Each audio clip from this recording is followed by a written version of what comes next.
everyone, my name is Ekroop Kaur, and I'll be discussing about how journalism plays a vital role in global health. So, a little bit about me. I'm a rising junior at Doherty Valley High School in California, and here I write for my school newspaper called the Wildcat Tribune. I'm also one of the founders of the Tobacco Use Prevention Education Club at my school, where we present in front of freshmen in their health classrooms about the effects of tobacco.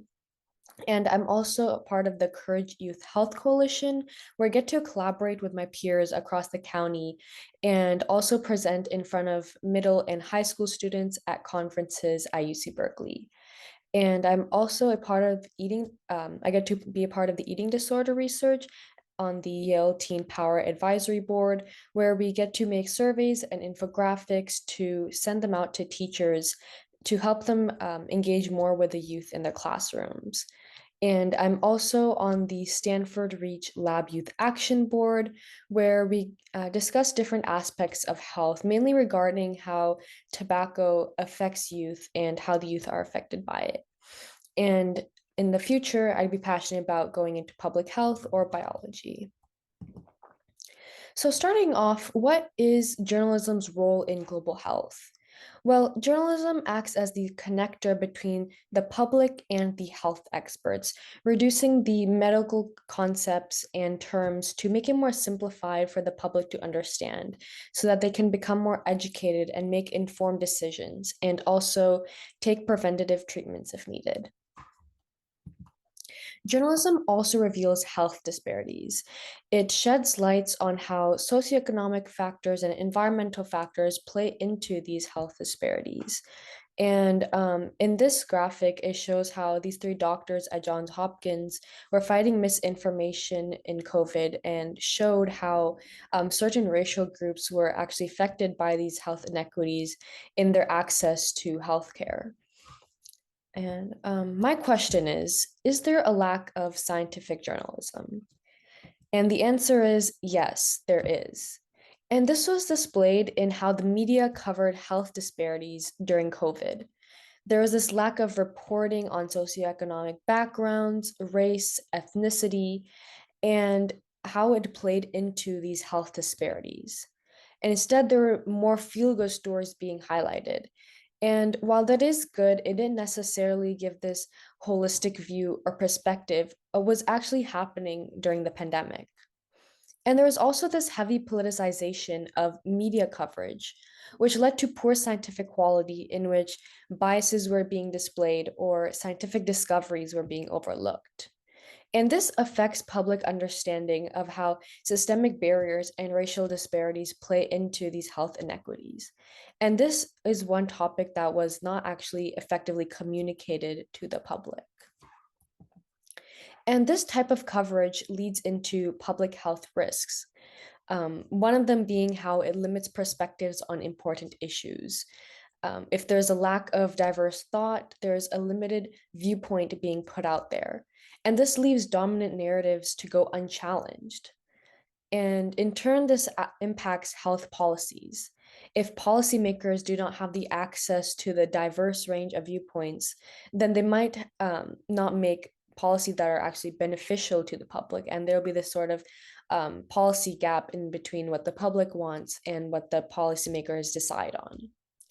And another public health risk is the reduced trust in health officials due to the reduced coverage of reporting. And this affects the public as they have less access to accurate and timely information about what measures they can take regarding their health or what policies are actually impacting them.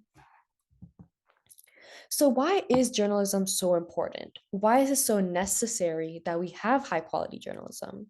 Well, it improves health literacy. And with better health literacy, it is easier to understand health information.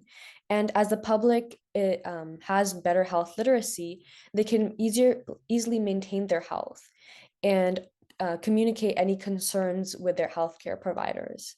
And this leads into reforming health policies as the public becomes more involved due to being able to understand medical concepts and health information. So, with as they become more involved, they are able to raise support and build awareness around these policies and bridge that communication gap between the policymakers.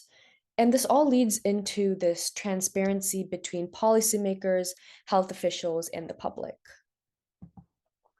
So, as a journalist myself, I have taken part in improving the journalistic quality. And an example of this is this article that I wrote about Prop 31, a law in California banning the sale of flavored tobacco products. And this is really important because youth have long been targeted by tobacco companies. And this is just a step towards keeping dangerous products out of the hands of future generations and the youth.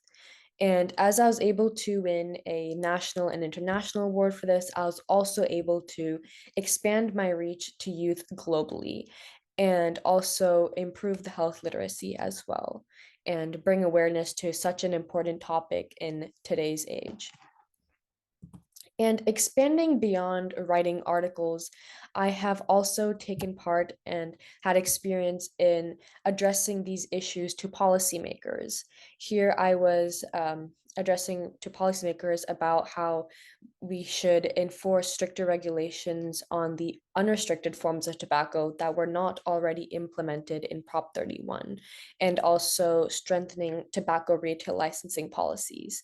And with the help of the community members and the youth in the conquered city, we were able to address these issues to the policymakers. And the city council members actually voted to raise the prices on cigars and cigarettes, enforce stricter policies on the tobacco retail licensing program, and also ban the sale of loose leaf and pipe tobacco, all of which are very important and helpful to the youth specifically.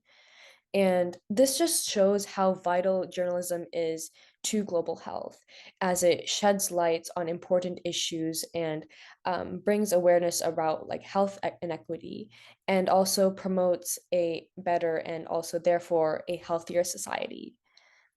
And yeah, here are my references, and I would like to thank my mentors, my teachers, and my family, and anyone else who supports me. And I'd also like to thank you, the audience, for listening to me and following along with this presentation. So, uh, thank you. And here's my contact information with my LinkedIn and email provided. So, yeah.